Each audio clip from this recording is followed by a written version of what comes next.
bom, é Bíblia. Mais uma vez, a paz seja convosco. Amém. Glória a Deus. Glória a Deus. Semana passada, estivemos meditando sobre o tema O início do ministério público de Jesus. Iniciamos o estudo dos milagres do ministério de Jesus. O primeiro deles ocorreu nas bodas de Caná da Galileia. O versículo ficou na semana passada, foi João capítulo 2, verso 3, que diz: tendo acabado o vinho, a mãe de Jesus lhe disse: eles não têm mais vinho. Jesus, mais do que estar preocupado com o vinho físico, o vinho da festa que estava faltando, ele inicia um processo de restauração do vinho novo para Israel e para as pessoas por volta de todo o mundo, na qual eu e você nos incluímos. Todos aqueles que creem no nome do Senhor, eles são alcançados por esse vinho novo. Jesus, ele é o vinho novo que representa dentro da simbologia judaica a restauração do amor. E como eu tenho falado, nós estamos carentes de amor. Está faltando amor, é o sinal dos fins dos tempos. Falta de amor. O título da palavra de Deus no dia de hoje é Sendo Servos de Jesus, o Senhor. Um título muito breve, mas que quer dizer muita coisa, e é muito difícil para muita gente, porque as pessoas elas tendem a ser senhores da sua vontade, tendem a ser senhores das suas emoções, sendo que aquele que está em Cristo, nova criatura é. Tudo se fez novo, as coisas velhas ficaram para trás. Logo a musiquinha do virada do ano, feliz, como é que é lá? Adeus ano velho, feliz ano novo, que tudo se realize no ano que vai nascer. Morre. Gente, nós temos que, a partir do nascimento de Cristo, nosso renascimento em Cristo, nós temos que lutar todos os dias a sermos novas pessoas, novas criaturas e darmos testemunho cristão. A palavra de Deus está no Evangelho de João, capítulo 2. Abre aí, por favor. Evangelho de João, capítulo 2. Nós vamos ler do verso 1 em diante. Nós meditamos na semana passada até o verso 4. E hoje nós vamos meditar do 5 até o 8, se o Senhor assim nos permitir. Evangelho de João, capítulo 2, verso 1 em diante, diz o seguinte: 3 dias depois houve um casamento em Caná da Galileia, achando-se ali a mãe de Jesus. Jesus também foi convidado com os seus discípulos para o casamento. Tendo acabado o vinho, a mãe de Jesus lhe disse: eles não têm mais vinho. Mas Jesus lhe disse: mulher, que tenho eu contigo? Ainda não é chegada a minha hora. Então ela falou aos serventes: fazei tudo o que ele vos disser. Estavam ali 6 talhas de pedra que os judeus usavam para as purificações, e cada uma levava 2 ou 3 metretas, que é uma unidade naquela época. Jesus lhes disse: enchei de água as talhas, e eles encheram totalmente. Então lhes determinou: tirai agora e levai ao mestre-sala, e eles o fizeram. Tendo o mestre-sala provado a água transformada em vinho, não sabendo de onde viera, se bem que o sabiam os serventes que haviam tirado a água, chamou o noivo e lhe disse: todos costumam pôr primeiro o bom vinho, e quando já beberam fartamente, servem o inferior. Tu, porém, guardaste o bom vinho até agora. Com este, deu Jesus princípio aos seus sinais em Caná da Galileia, manifestou a sua glória, e os seus discípulos creram nele. A palavra do Senhor, amém? Amém. Senhor, louvamos a Ti, Pai querido, por mais essa vez estamos na Tua casa. Quero, Pai querido, clamar ao Teu Espírito Santo pela capacitação vinda do alto. Que o Senhor possa, Pai querido, em nome de Jesus, estar nos dando um entendimento. Que o Senhor possa, Pai querido, me trazer a capacitação para falar as coisas concernentes ao Teu reino, segundo o Teu querer e segundo a Tua vontade. Seus filhos não estão aqui para ouvir um discurso humano, mas eles estão aqui para ouvir um discurso, algo que vem do teu altar. Por isso, Pai querido, eu peço a Ti que o Teu Espírito nos capacite, me capacite no falar e nos capacite no entender. Em nome de Jesus, amém. Amém ou não amém? Amém. Amém. Primeiro texto que nós vamos ministrar, vamos meditar em João capítulo 2, verso 5. Então ela falou aos serventes: fazei tudo o que ele vos disser. Aparecem então novas personagens, os serventes. Já havia a mãe de Jesus, que não é nominada como Maria, que representava a velha aliança. Apareceram os discípulos de uma maneira assim, por trás dos bastidores, a figura de Jesus, e agora os serventes. E a mãe de Jesus olha para eles e fala assim: façam tudo o que ele vos disser. Ela evita aquela repreensão do versículo anterior: mulheres, o que queres comigo? Não é chegada a minha hora. E ela dá um exemplo do melhor tipo de fé, uma fé perseverante. Ela foi repreendida, ela entendeu a repreensão como uma repreensão do Espírito, ela não ficou magoadinha, não ficou tristinha, não ficou de bico, mas ela sabia que tinha que cumprir um propósito naquele lugar e simplesmente ela continuou, ela deu continuidade. Maria tinha tentado tirar vantagem dos laços de família e ela foi repreendida. Acontece uma abordagem semelhante em Mateus capítulo 15, verso 21 a 28, num episódio, abre aí, Mateus capítulo 15, versos 21 até 28, por gentileza. Sebastião, pode abrir para mim, por gentileza, e ler? Mateus capítulo 15, versos 21 a 28. Maria, depois de ser repreendida, ela responde como crente, deixando e confiando o problema da falta de vinho nas mãos de quem pode resolver, que é Jesus. Em Mateus capítulo 15, versos 21 a 28, a palavra de Deus diz o seguinte: Mateus capítulo 15, 21 a 28. Sim. Partindo dali, Jesus dali retirou-se para os lados de Tiro e Sidom. E eis que uma mulher cananeia, que viera daquelas regiões, chamava: Senhor, filho de Davi, tem compaixão de mim. Minha filha está horrivelmente endemoniada. Ele, porém, não lhe respondeu palavra. E os seus discípulos, aproximando-se, rogando-lhe: despede-a, pois vem clamando atrás de nós. Mas Jesus respondeu: não fui enviado senão as ovelhas perdidas da casa de Israel. Ela, porém, veio e o adorou, dizendo: Senhor, socorre-me. Então ele respondeu, disse: não é bom tomar o pão dos filhos e lançá-lo aos cachorrinhos. Ela, contudo, replicou: sim, Senhor, porém os cachorrinhos comem das migalhas que caem da mesa dos seus donos. Então lhes disse Jesus: ó mulher, grande é a tua fé, faça-se contigo como queres.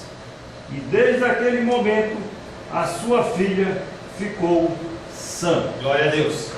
Nesse episódio, entenda que Jesus Cristo ele dá uma resposta mais atravessada de novo, mas naquela época Jesus Cristo ele tinha vindo apenas para os judeus. Aquela mulher cananeia, que era uma mulher que era descendente das pessoas que, quando Josué entrou na terra prometida, uma parte das pessoas que ficaram lá, essa mulher fazia parte. Ela não era adoradora de Deus, ela não conhecia a figura do Deus Altíssimo, e ela se apresenta a Jesus querendo um milagre. Jesus Cristo a repreende duramente, e aquela mulher, com uma fé perseverante, ela continua se colocando à disposição do Senhor, e o Senhor a abençoa. Maria não conhece os planos de Jesus, mas afirma que se deve aceitar o seu comando sem condições, estar preparado para seguir qualquer indicação sua. Maria não sabia o que ia acontecer, sabia que Jesus Cristo tinha a autoridade espiritual e o poder para sim fazer o que fosse necessário. E ela se coloca em expectativa, ela se coloca em obediência. E aí, se você se lembrar em momentos anteriores, quando os homens se referem a Jesus, eles falam sobre Jesus Cristo como sendo Rabi. Rabi é aquele que é o mestre, aquele que vocês ouvem a voz dele e colocam em prática aqueles mandamentos. Por isso que a palavra de hoje tem como título: sendo servos de Jesus o Senhor. Nós somos chamados a sermos servos. Nós temos cultuado ao Senhor, temos ouvido as palavras do Senhor e nós temos que colocar em prática as palavras do Senhor. Maria olha para aqueles servos e fala: tudo que Ele vos mandar, tudo que Ele vos disser, vocês façam. Fazer tudo que Ele vos disser aponta para o monte, o povo do Monte Sinai. Povo que, comprometendo-se a cumprir tudo que Deus lhe mandasse. Nós vimos isso em Josué hoje, eu vou ler as duas passagens. Mas antes disso, no livro de Êxodo, quando o povo ele é confrontado perante a lei do Senhor, o povo olha e fala assim. Então o povo respondeu em uma só voz: tudo o que o Senhor falou faremos. E Moisés relatou ao Senhor as palavras do povo. Foi feita uma aliança, foi feito um pacto. Quando você adentrou ao reino de Deus, você adentrou-se a uma nova aliança.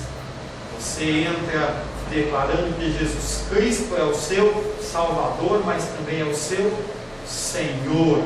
Ele é o seu Senhor. Senhor quer dizer que Ele manda e você obedece.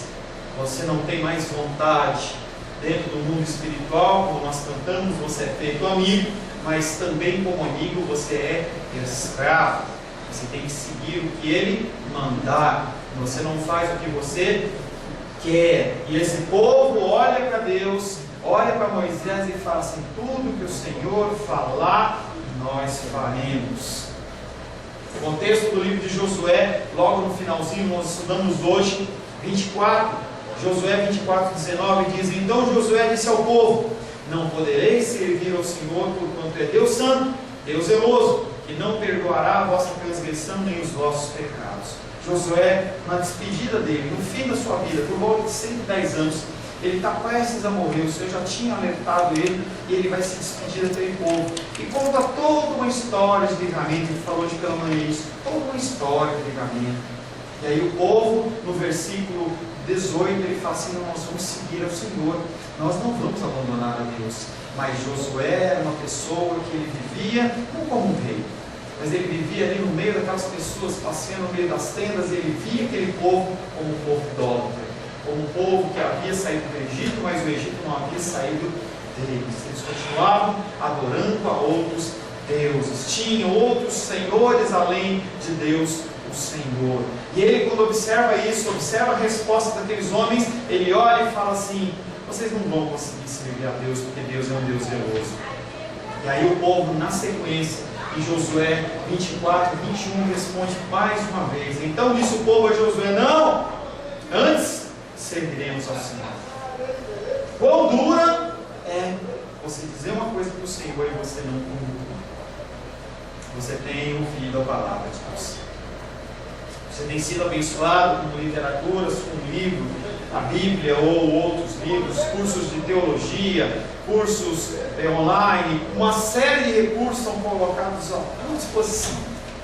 E você diz que você vai servir ao Senhor, mas cada dia que passa fica evidenciado exatamente o contrário, porque as suas reações, as minhas reações não condizem com a palavra de Deus. Mas pastor, eu não consigo. Continue tentando. É necessário que você continue tentando. Continue tentando levar a sua vida em respostas, em palavras, em testemunho, porque é muito bonito você colocar uma Bíblia embaixo do braço. É muito bonito você se vestir bonitinho, cheiroso, vir para a casa do Senhor, mas quando você está no meio dos seus familiares, você age como uma imunda, como um imundo, como um pecador miserável que não se converteu ao Senhor. As pessoas nos veem e nos olham e nos julgam. Não, eles julgam ao ao lugar onde você está indo, eles julgam ao Deus que você serve, porque Ele não está fazendo diferença na sua vida. Muito sério isso. E aí eu quero aproveitar para fazer um parênteses para falar sobre obediência e submissão. Pare por um instante e faça essa pergunta a você mesmo. Obediência e submissão é a mesma coisa? Você obedecer e ser submisso é a mesma coisa? Eu digo para você que não.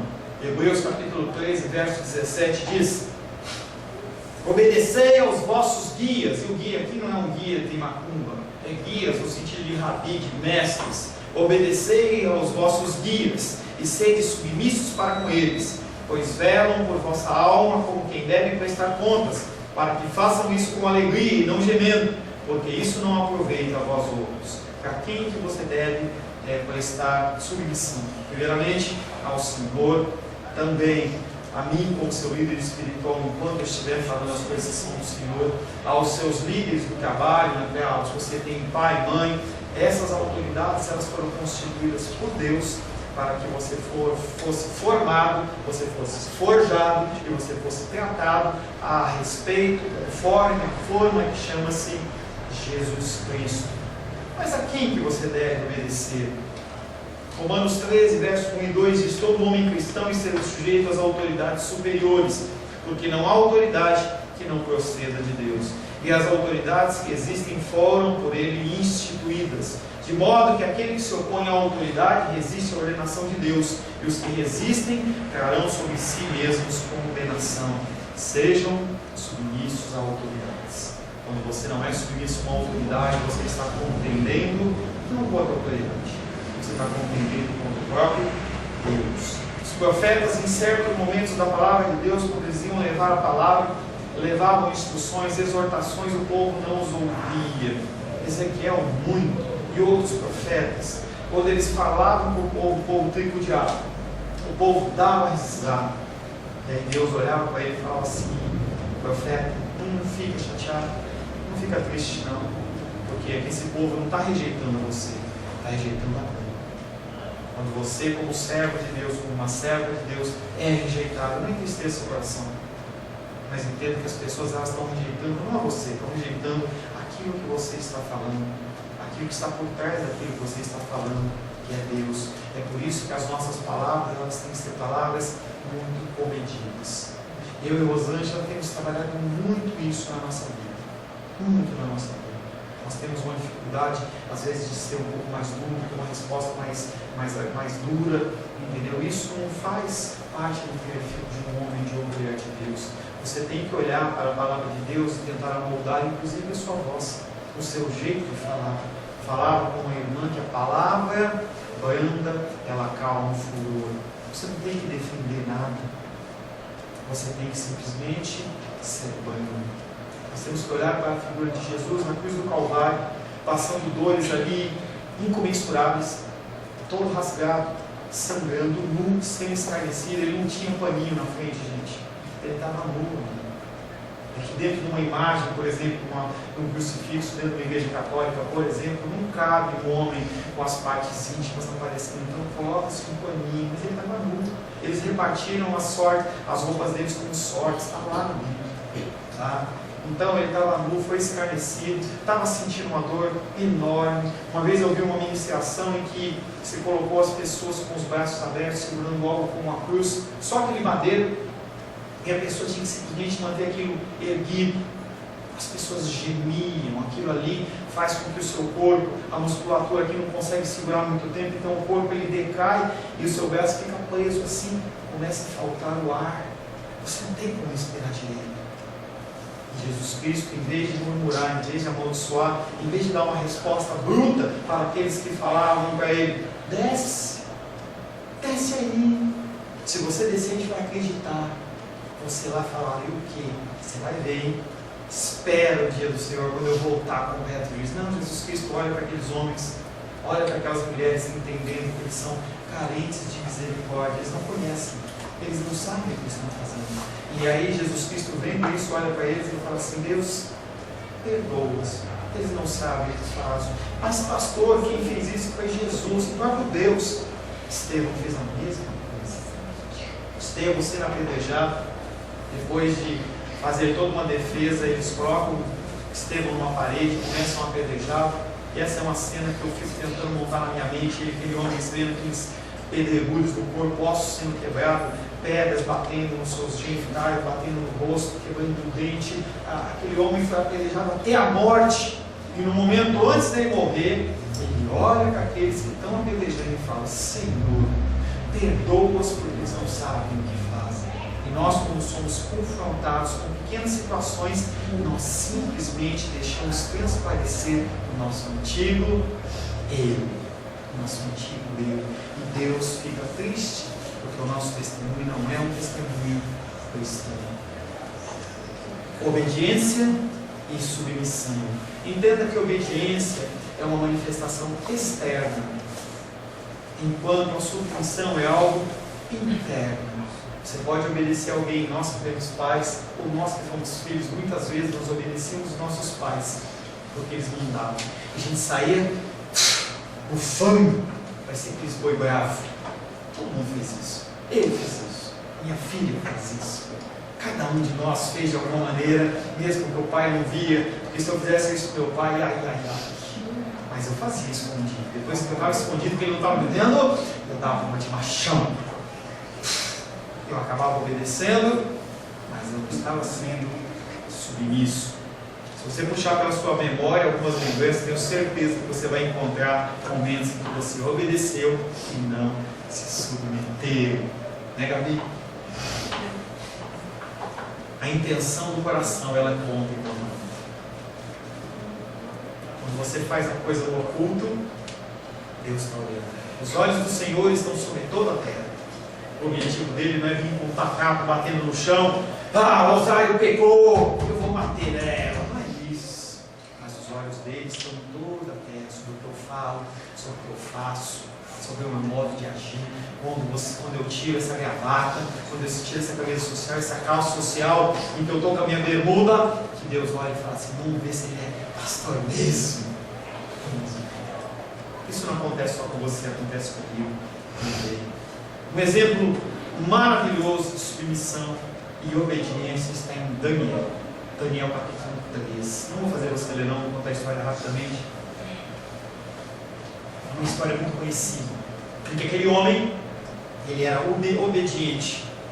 E aquelas pessoas que o cercavam, outros oficiais, presidentes, sátrapas, que eram uma autoridade, olhavam para Daniel com muito medo e muito temor. Aquele homem era muito correto. Ele orava 3 vezes por dia, a gente canta o hino, né? Bem de manhã, e à tarde, à noite, ele orava 3 vezes por dia. Aqueles homens olhavam e falavam assim: se Daniel assumir o cargo de presidente, digamos assim, abaixo do rei, se ele for segundo em comando, nós vamos gemer. Esse homem é correto. Esse homem é correto. A gente não vai poder mais receber propina, a gente não vai poder mais defraudar o rei, nada. Vamos tentar pegar ele. Se reuniram, fizeram uma reuniãozinha, tentaram achar alguma coisa, fizeram alguns testes e nada. Até que alguém teve um estrago. Já sei. Nós vamos pegar Daniel dentro da palavra, da lei do Senhor dele, do Deus dele. Começaram a estudar a palavra até que chegaram na parte da adoração. Ele não poderia adorar a outros deuses. E o rei era muito amigo de Daniel, porque Daniel estava muito louco para ele. Dava contas, não tinha internet, mas quando ele chegava para Daniel e perguntava, Daniel dava o relatório certinho, não havia, ele via a prosperidade no reino a partir do trabalho de Daniel. E eles vão lá e jogam com o rei Nabucodonosor dentro da sua emoção e começam a falar com ele, falam: não, você é legal, você é demais. E ele fala assim: não sou, é normal. Não, você é e você merece ser adorado. Que isso? Não, você merece. Vou fazer uma estátua para você. E aí o ego dele foi insuflando. Vamos fazer. E eles falam assim: vamos fazer melhor, para que o povo não entenda que você é com um Deus. Vamos fazer um documento, todo mundo tem que adorar apenas a você? Vamos. Tá bom. E aí ele assina aquele documento, é um documento segundo a lei dos Medo-Persas, não poderia ser voltado atrás, mesmo ele como rei, tinha que ser cumprido. E aí eles vão com aquele documento, confrontam Daniel, aquele rei fica de mãos atadas, não pode fazer nada, e Daniel é jogado na cova dos leões. Quando chega logo de manhã, o rei ele levanta, desesperado por aquele que era como se fosse um amigo dele, aquele que era o administrador de confiança dele, chega lá e fala: Daniel, servo do Deus Altíssimo. Olha como ele via aquele lugar. E Daniel não olhou e fala assim: estou aqui, seu sem vergonha. Não. Ele olha e fala assim: meu rei, eu estou aqui. Aprove, ó meu Deus, me libertar. E aqueles homens que tinham armado tudo aquilo acabaram morrendo. Daniel, ele é um exemplo de obediência e submissão. Aquela autoridade estava acima dele e ele o trata com respeito. Quando vai de encontro à lei do Senhor, ele se posiciona como um verdadeiro adorador. Mas em relação à autoridade, respeito, zelo. E eu não sei o que aconteceu depois. Eu sei que com certeza muitas pessoas olharam para esse relato até os dias de hoje e falaram assim: opa, eu posso sim ser submisso às autoridades e mesmo assim honrar ao meu Deus. Você é chamado a ser submisso, você é chamado a ser obediente, e nem sempre isso é fácil. Muitas vezes precisamos engolir o nosso orgulho, as pessoas nos afrontam. Quem é você para fazer isso e falar isso? E Deus só espera que você engula o seu orgulho e o senso da justiça própria para deixar que apenas Deus age. Nós somos chamados a fazer isso. Fechar as nossas bocas e deixar que Deus age. João capítulo 2, verso 6 diz o seguinte: havia ali 6 talhas de pedra destinadas às purificações dos judeus, cada um com uma capacidade de 70 a 100 litros. 70 a 100 litros cada um. Então, no total, eles estavam falando em torno de 450 litros de água ou 750 litros de água, alguma coisa em torno disso. É muita água. É uma piscininha pequena naquelas regantes cheia de água. Os 6 potes de água eram feitos de pedra, porque a pedra, sendo mais impermeável que os objetos de barro, não contraíam impurezas. Elas, portanto, eram o recipiente adequado para conter a água que era usada para a purificação dos judeus. Cada vez que o judeu tinha que fazer alguma coisa, entrar num lugar, ele tinha que se limpar, ele tinha que se purificar. Por isso que havia muitas talhas de pedra. Mas por que pedra? Será que ele está falando em relação à pedra? Ó, mais um caso para vocês, veem. Pedra aí tem um significado.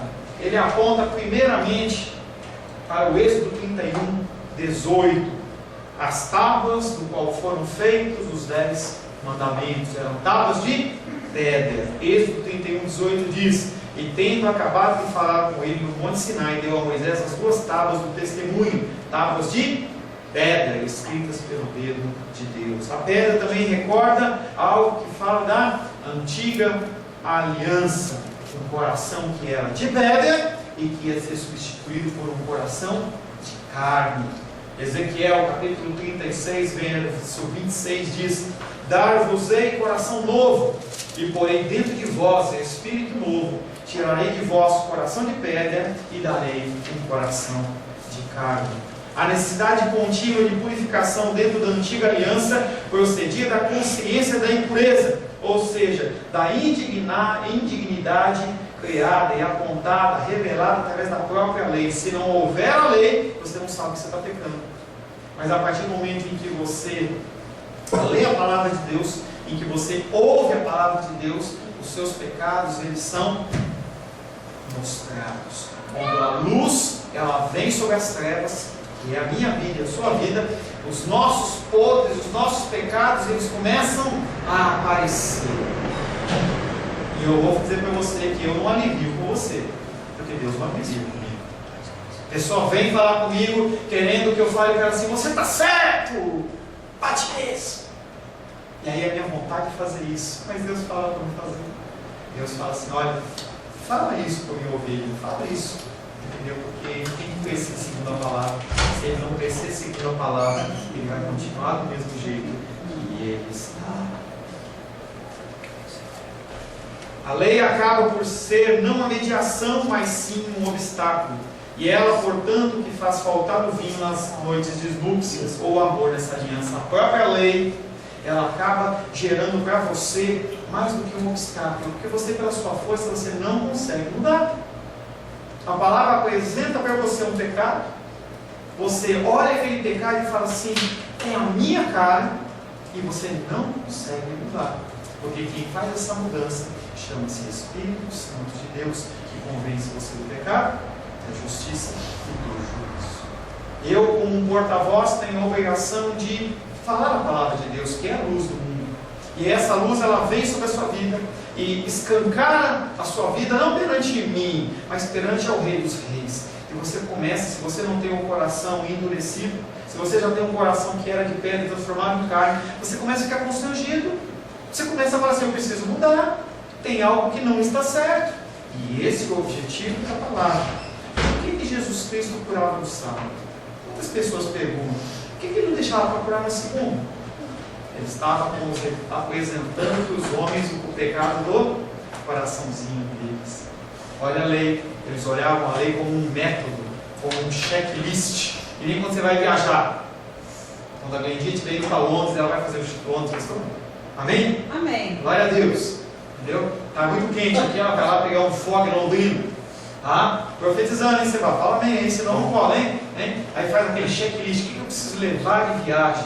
Os caras faziam esse checklist com a palavra de Deus, e a palavra apresentou para eles apenas o pecado deles. E Jesus Cristo, quando olhava a lei, ele falava assim, esse povo tem a palavra de Deus, mas não tem misericórdia. Eles querem apresentar a lei ali na veia, seca, sem nenhum amor, sem nenhum discernimento, e vive confrontando o povo, e vai lá e cura no sábado. E aí, certo momento, um fala assim para ele, mas por que você cura no sábado? Por que você não falou, mas você não curou na segunda?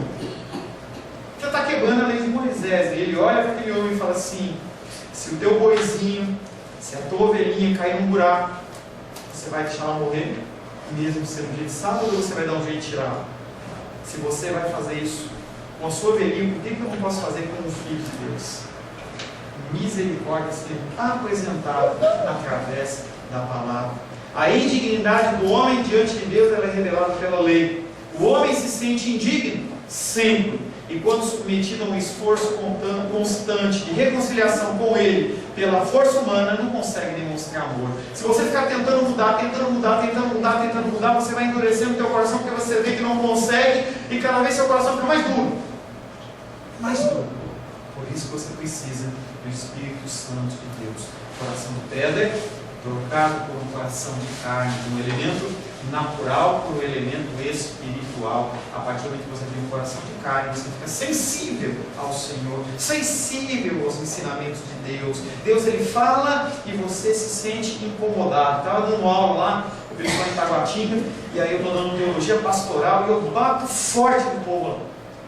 E aí o rapaz olhou para mim e falou assim, cara, tem umas coisas que você fala que eu passo a noite inteira pensando. Difícil.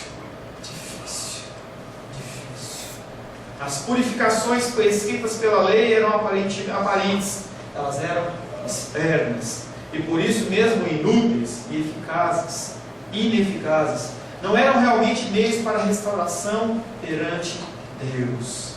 Qual que é o único jeito? Ai de vós, escribas e fariseus, hipócritas, porque sois semelhantes a sepulcros caiados, que por fora mostram belos, mas interiormente estão cheios de ossos, de mortos e de imundícia. Aqui na casa de Deus eu olho para você, você é tão lindinho, tão bonitinho, pessoas todas comportadas, entendeu? Pessoas chamam as pessoas para orar, a pessoa ora direito, canta no louvor, eu venho aqui ministro a palavra, mas e fora? Como que você age? Quando você está longe dos olhos dos irmãos ou das irmãs, como você age? Os escribas e fariseus eram considerados por Jesus Cristo como um sepulcro caiado. Vai lá no cemitério da Esperança e você vai ver um monte de túmulo branquinho. Sepulcro caiado, calmo, branco, branquinho. Aí você tira aquela tampa, você olha aquele cheiro de morte. Tudo dentro não é gritado, tudo feião. Eu, quando fui para Los Angeles, lá em Buenos Aires, eu vi uma coisa que eu ainda não consegui descobrir se aquilo é ou não é. Mas a gente passamos por uma série de túmulos aqueles mausoléus enormes, em que você olha as portinhas de vidro e você vê os caixões. Eu não sei se aqueles caixões têm osso ou se não tem osso, se é só ornamental, se não é, mas eu sei que se tiver osso, imagine o fedor que aquilo lhe dá depois de 7 dias, 8 dias de um cara colocado ali naquele ambiente. Porque se fosse só os ossos, eu creio que eles colocariam no ossário. Não sei, eu não sei te dizer. Se você descobrir, você me fala. Mas eu sei que eu olhava para aquilo ali e eram nada mais, nada menos do que sepulcros caiados, lugares bonitos, imagens lindas e maravilhosas. Tiramos algumas fotos, anjos muito bem feitos, mas lá dentro, morte. Apenas morte. No contexto da festa de casamento, a lavagem ritual de alguns utensílios e das mãos dos convidados aponta para a água, representando a velha ordem, a velha aliança, os costumes judaicos. Você lava sua mãozinha, você se lava aqui, se faz uma higiene aqui, está tudo certo. Certo momento, entendeu? Jesus Cristo começou a lavar o povo lá, lavar a mão do povo, e Pedro falou: não, meus pés, não lava os pés, não. Lava não. Se eu não lavar, você não tem parte comigo. Então lava tudo. Jesus Cristo responde para ele assim: não precisa tudo. Você já está purificado pela palavra. Não tem necessidade de a gente entrar aqui no culto, a menos que seja por higiene, e você antes ir lá lavar a mão. Quando a gente de vez em quando lava, a gente não tem feito isso, estou bonitinho. A gente tem esquecido na Santa Ceia. Mas aquele ali é só um ato simbólico, porque não vai ter nenhum contato com a nossa mão com o alimento. Tá? É algo simbólico. Nós lavamos as mãos com Jesus Cristo, ele lavou os pés dos discípulos. Mas nós já temos sido purificados pela palavra. Jesus Cristo ele veio para substituir com algo muito melhor. Não água, mas um vinho novo.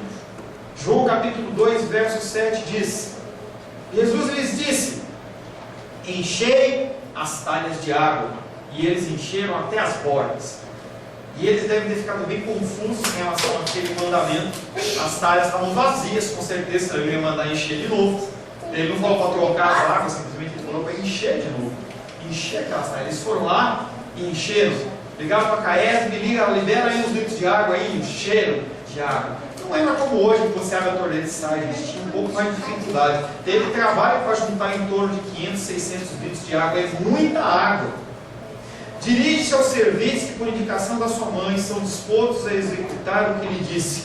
O Messias mostrará ao povo de Israel, ao qual os serventes fazem parte, que espera qual será o efeito da sua missão. Eles vão ficar olhando e falando assim: por que eu estou enchendo essas talhas de água? O problema não é água, o problema é vinho. E aquele povo devia ter cutucado a outra: esse cara está doido? A mãe dele falou que está faltando vinho e está mandando servir água, porque eles estão olhando com olhos naturais. Ao mandar encher as talhas de água, Jesus indica que ele oferecerá a verdadeira purificação. Tudo simbologia. Tudo simbologia. Se você lê a Bíblia de uma maneira corrida, você não enxerga essas coisas. Eu falava hoje pela manhã: qual a minha função? A função é mostrar para vocês que a Bíblia é um pouquinho mais do que você está lendo. Ela vai além. Não é só uma leitura simplesmente corrida. Por isso que eu não digo para você: não precisa ler 10, 20, 50 versículos, capítulos por dia. Você lê, amém. Entendeu? Mas viva aquilo que você lê. A lei não podia purificar ao passo que Jesus sim. E ele não fará de uma forma externa com água. Talvez no momento inicial você até pensava que ele vai fazer algum ato simbólico aqui, mandar esse povo lavar a mão de novo, lavar os pés de novo, alguma coisa vai acontecer ali. Mas não, Jesus Cristo vai fazer algo muito mais importante. A sua purificação será tão eficaz que não precisará ser repetido. João capítulo 13, verso 10 diz: declarou-lhe Jesus: quem se banhou não necessita de lavar senão os pés, quanto mais está todo limpo. Ora, vós estáis limpos, mas não a todos. Dentro daquele evento que eu falei para vocês, da lavagem dos pés dos discípulos. E ele fala: não todos estão limpos, porque Judas estava no meio deles. João capítulo 15, verso 3 diz: vós já estáis limpos pela palavra que vos tenho falado. A palavra de Deus está em você? Sim ou não? Amém? Amém. Se ela está em você, ela tem que gerar mudança e gerar transformação. A lei, ela ficava entre o homem e Deus. Se a pessoa não cumprisse todos os mandamentos, ela não era filha de Abraão.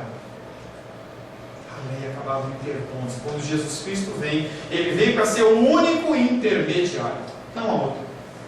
Você vira a igreja, não vai te fazer mais santo, não vai te trazer salvação. Você ir para o monte, mesma coisa. Você fazer jejum, mesma coisa. Só uma coisa pode trazer para você: a palavra de Deus. Jesus Cristo, Ele é o caminho, João 14,6. Ele é o caminho, a verdade e a vida. Não há mais intermediários humanos. Você não precisa de mim para chegar a Deus. Você não precisa de mim para a sua salvação. Você precisa de Jesus. Você precisa de Jesus Cristo. João capítulo 2, verso 8 diz: então lhes disse: agora tirai um pouco e levai ao mestre-sala, e eles o fizeram. Jesus dá uma segunda ordem. O mestre-sala, que era encarregado e responsável pela organização e andamento do banquete, ele não estava informado da falta de vinho. Quem viu a falta de vinho foi Maria, mãe de Jesus. Aquele homem, ele representa os sacerdotes. Aquele homem representa a elite. Aquele homem representa os chefes de Israel que não se importam com o povo. Eles não estão nem aí com o povo. Eles querem manter um esquema religioso para eles continuarem tendo a alimentação deles, o cuidado deles, mas eles não querem se preocupar com nada. Isso acontece demais com pastores no dia de hoje. Demais. Os pastores, eles vêm, fazem a função deles, fazem um aconselhamento aqui, ou mais, ou uma coisa ou menos, mas não fazem mais nada que isso, porque eles estão preocupados apenas com o seu provento, apenas com o seu salário. Isso não é uma coisa nova de agora, não é uma coisa do tempo de Jesus, é uma coisa muito mais antiga. Os chefes, os líderes, eles não estão preocupados com o povo. Abacuque, capítulo 1, verso 3 diz: porque mostras a iniquidade e me fazes ver a opressão, pois a destruição e a violência estão diante de mim, há contendos e o litígio se suscita. Abacuque, lá atrás, ele olhava para os líderes de Israel e falava assim: vocês não têm sido justos, vocês têm oprimido o povo, vocês não têm sido direcionadores do povo para mim, mas vocês têm agido de uma maneira errada. Jesus dá essa segunda ordem, mas o povo, ou o líder, que é representado pelo mestre-sala, nem está sabendo. E eles entendem, os líderes, que se Deus está longe do povo, não conhece. O que importa é eles manterem o status dele. Eles dirigem um sistema religioso e não um sistema espiritual e divino. Somente o povo fiel é que sente que a situação é insustentável. Se você é um homem de Deus, se você é uma mulher de Deus, você tem olhado para a situação da sua vida, da vida das pessoas que te cercam, e você tem que ficar incomodado. Incomodado com a sua indignidade, com a sua falta de santidade perante o Deus supremo e soberano. E se você está vivo, mais uma vez eu te digo, ainda dá tempo de mudar. Feche seus olhos.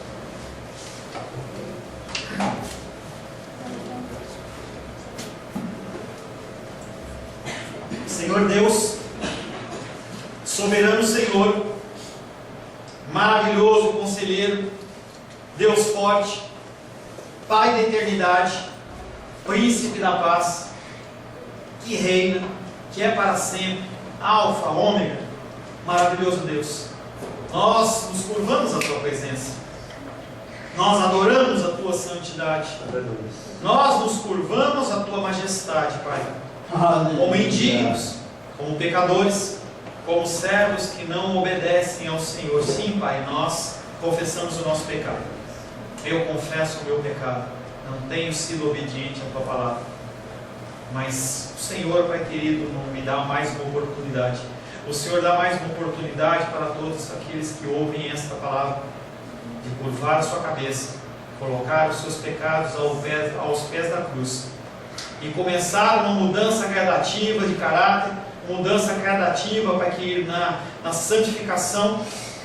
E cada pecado, Pai querido, da nossa vida possa ser, Pai querido, diminuidamente reduzido até que ele deixe de existir. E nós possamos, Pai querido, perante as pessoas que nos cercam, nossos entes queridos, nossos familiares, nós possamos ser luz do mundo. Coloque em nossos lábios, Pai querido, respostas brandas. Coloca, Pai querido, nas nossas mentes, Pai querido, os pensamentos do Senhor. Transforma a nossa vontade a uma vontade, Pai querido, dirigida a cumprir os Teus propósitos e os Teus desígnios. Nos submetemos ao Teu Espírito Santo para que tudo possa ser feito segundo a tua boa, perfeita e agradável vontade nas nossas vidas. Em nome de Jesus. Amém. Amém. Glórias a Deus. A paz seja convosco. Meu nome é Paulo César. Eu sou pastor da Igreja Cristã Semente de Vida, aqui em Brasília, Distrito Federal. Me alegro que a palavra tenha te alcançado. A palavra faz isso. Ela alcança as pessoas aonde quer que elas estejam. E você foi agraciado com esta palavra. Não que eu tenha nada especial a te dizer. A palavra ela é suficiente e ela usa quem ela quer. E eu me alegro por ter sido um canal para poder te abençoar. Mas eu quero te dizer que não basta você ser um ouvinte. Não basta ser uma pessoa que se alegra quando você ouve a palavra de Deus. A vida ela é feita de decisões. Se você está ouvindo essa palavra hoje, eu creio que o Espírito Santo tem um propósito especial com você.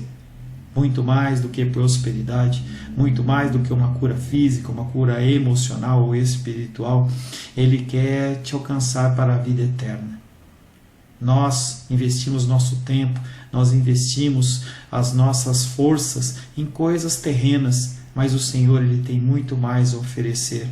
Ele tem sim para você a cura, Ele tem sim para você a prosperidade, mas Ele tem muito mais que isso. Submeta-se a um Deus que Ele é capaz de mudar e transformar a sua vida por completo. Creio que o Espírito Santo ele é capaz de tocar o teu coração. Quero pedir que você curve a sua cabeça. Senhor, em nome de Jesus, coloco na tua presença essa vida que ouve esta ministração, que ouve esta palavra. Pai, eu não tenho capacitação nenhuma, mas o teu Espírito ele é capaz sim de tocar nesta vida, gerar nela mudança, transformação, arrependimento, e que ela possa simplesmente bater no peito, convencendo-se que é pecadora e que precisa de um Deus salvador. Não há um caminho a ti, meu Deus, que não seja através de Cristo. E eu lhe peço, Pai querido, que você alcance essa vida e ele possa sim tomar uma decisão pessoal pelo Senhor, em nome de Jesus. Amém.